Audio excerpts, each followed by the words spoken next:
నేను అడుగుతున్న ప్రతిపక్ష నాయకుడైన చంద్రశేఖరరావును, ఎప్పుడు నీ కుటుంబము, నీ బిడ్డ, నీ కొడుకు, నీ అల్లుడు వాళ్ళ ఉద్యోగాల గురించేనా నీ ఆలోచన?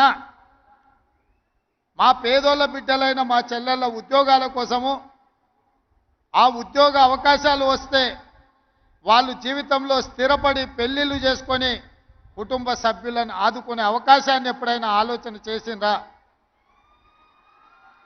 ఈరోజు ఉన్న ఇబ్బందులను అధిగమించి ఇక్కడ 6,956 మంది తెలంగాణ నిరుద్యోగ యువకులకు, విద్యార్థినులకు ఉద్యోగ అవకాశాలు ఈ ప్రభుత్వం కల్పిస్తే, ప్రధాన ప్రతిపక్ష నాయకుడిగా మనస్ఫూర్తిగా ఈ ఆడబిడ్డలను ఆశీర్వదించకపోతే నీకు ఆ ప్రధాన ప్రతిపక్ష పాత్ర కూడా దండగా అని చెప్పి ఇక్కడ ఉన్న వాళ్ళు అనుకునే ప్రమాదం ఉంది చంద్రశేఖరరావు గారు.